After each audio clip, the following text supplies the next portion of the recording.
సునాదస్వరము జనవరి 14. ఆలకించుడి, నదివలె సమాధానమును ఆమె యొద్దకు పారచేతును. యెషయా గ్రంథము 66వ అధ్యాయము 12వ వచనం. శాంతి సమాధానము లేకుండా కొరతతో ఉన్న తన ప్రజలతో ప్రభువిస్తున్న వాగ్దానం. ఆలకించుడి, నదివలె సమాధానము ఆమె యొద్దకు పారచేతునని ప్రభు వాగ్దానం చేస్తున్నాడు. మన ప్రభు శాంతి సమాధానం మనకు అనుగ్రహించే దేవుడు. నది వలె మనకు ఆయన సమాధానమును అనుగ్రహిస్తానని చెప్తున్నాడు. అవి ఏ విధంగా పొర్లి పారుతాయో అదేవిధంగా ఆయన మన జీవితంలో శాంతిని సమాధానాన్ని కలగచేస్తాడు. అంతేకాకుండా మీరు జనముల ఐశ్వర్యము అనుభవిస్తారని వాగ్దానం చేస్తున్నాడు. మరి పొర్లి పారులట్టుగా జల ప్రవాహం వలె అవన్నీ కూడా దేవుడు మనకు అనుగ్రహిస్తాడు.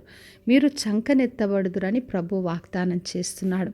మన దేవుడు మనకన్నీ కూడా అనుగ్రహిస్తాడు. శాంతి సమాధానం ఆయనలో ఉంది. మనకు కావలసిన ఐశ్వర్యం ఆయనలో ఉన్నాయి. మనల్ని చంకనెత్తుకొని తలగా ఉంచే ప్రభు. అందుకే ఈ లోకంలో మనకి ఏది కావాలన్నా ఆయనను ఆశ్రయించినప్పుడు సమస్తమును పొందుకుంటాం. ఇశ్రాయేలు ప్రజలందరూ కూడా దాస్యములో ఉన్నప్పుడు ఏమీ లేకుండా వాళ్ళున్న స్థితిలో ప్రభు వాళ్ళని బయటికి రప్పించినప్పుడు వెండి బంగారాలతో రప్పించాడు. వాళ్ళందరినీ కూడా గొప్పగా ఆయన ఏర్పరచుకున్న జనముగా దీవించాడు. అందుకే ప్రభు వైపు మనం చూసినప్పుడు ఎటువంటి కొరతున్నా, ఎటువంటి దాస్యమైన ఏ పరిస్థితి అయినా విడుదలిచ్చి శాంతి సమాధానంతో మనల్ని నడిపించే దేవుడు. అందుకే ప్రతిదీ కూడా ఆయన వైపు చూస్తూ ఆయన నుండి పొందుకోగలం.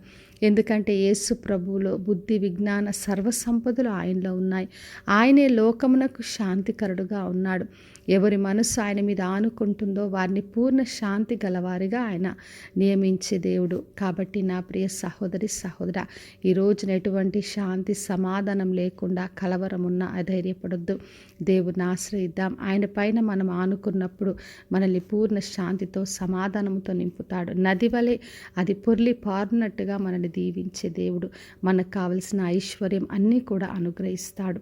మరి మనము తలగా ఆయన ఉంచి మనల్ని గొప్పగా దీవించి ఆశీర్వదించే ప్రభు. కాబట్టి విశ్వాసంతో ఆయనను ఆశ్రయించి ఆయన ద్వారా శాంతి సమాధానం ఐశ్వర్యము ఘనత సమస్తం పొందుకుందాం. ప్రార్థన చేసుకుందాం.